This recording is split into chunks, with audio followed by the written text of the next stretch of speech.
Devid Kongkoনৰ এটি কবিতা পিতাই মই কেৰালা যাওঁ পাঠ ৰাজকুমাৰ।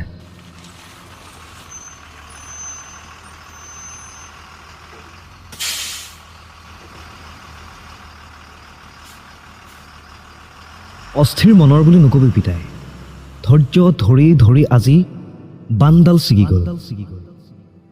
অভাৱত পৰি ডিপ্ৰেশ্যনত ভুগিলে, প্ৰেমত বিফল হোৱা বুলিহে ভাবে আমাৰ সকলোৱে। পিতাই, ডিপ্ৰেশ্যনৰ অৰ্থ নুবুজা সমাজ আনক দেখুৱাই হাঁহিলে ভাবে বহুত সুখী। শুন্তি কাণত লৈ গ'লে মাৰে বেকা চাওনি। মই কেৰালা যাওঁ পিতাই, দৰকাৰ হ'লে তাত হোটেলত বাচন ধুম। উভতি আহোঁতে টকা কেইটামান হাতত লৈ আহিলে আজি অপমান কৰাটোৱে মোক সন্মান যাচিব। পিতাই, পিতাই, মই কি কৰোঁ কচোন? চাকৰি বিচাৰি আছোঁ, পোৱা নাই। খেতি কৰিবলৈ তোৰ মাটি নাই, ব্যৱসায় কৰিবলৈ টকা জানো আছে? মাজতে পিতাই ভাবিছিলোঁ লোন এটা ল'ম, গাহৰি পুহিম, ব্ৰইলাৰ পুহিম, নাইবা ফিচাৰীৰ লোন লৈ মাছ পুহি বিক্ৰী কৰিম। তই জানো কোৱা নাই পিতাই সমাজে মোক এঘৰীয়া কৰিব? এই সমাজ নিয়মৰ মাজেৰে চলে পিতাই, খাব পাৰে কিন্তু পুহিব নোৱাৰে। তাতে আমিতো সৰু মানুহ, টকাতকৈ সমাজখনে লাগে। পিতাই, পিতাই, মই কেৰালা যাওঁ পিতাই, তাত গৈ কষ্ট কৰিম, যি নকৰিলোঁ কোনেও নেদেখে। নহ'লে ইয়াত কিমান যে নিবনুৱা তই জানো দেখা নাই? আমি ডিগ্ৰী লোৱাৰ পাছতো আৰু কিমানে যে ডিগ্ৰী লৈ বহি আছে।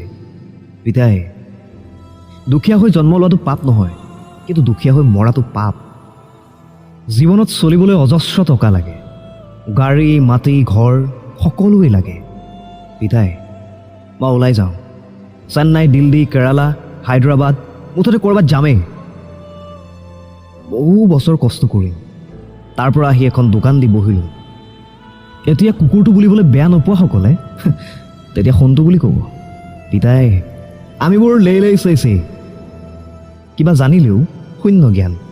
টকা থাকিলে নজনা সকলো হৈ পৰে উজ্জ্বল নক্ষত্ৰ, আৰু আমিবোৰ একোটা পপীয়া তৰা। পিতাই, পিতাই, তই নুবুজিবি। ডিপ্ৰেশ্যনৰ অৰ্থ নুবুজা এই সমাজ মন মাৰি বহি থাকিলে কি হৈছে নুসুধে। সিহঁতে ক'ব কোন ছোৱালী এৰিলে বে?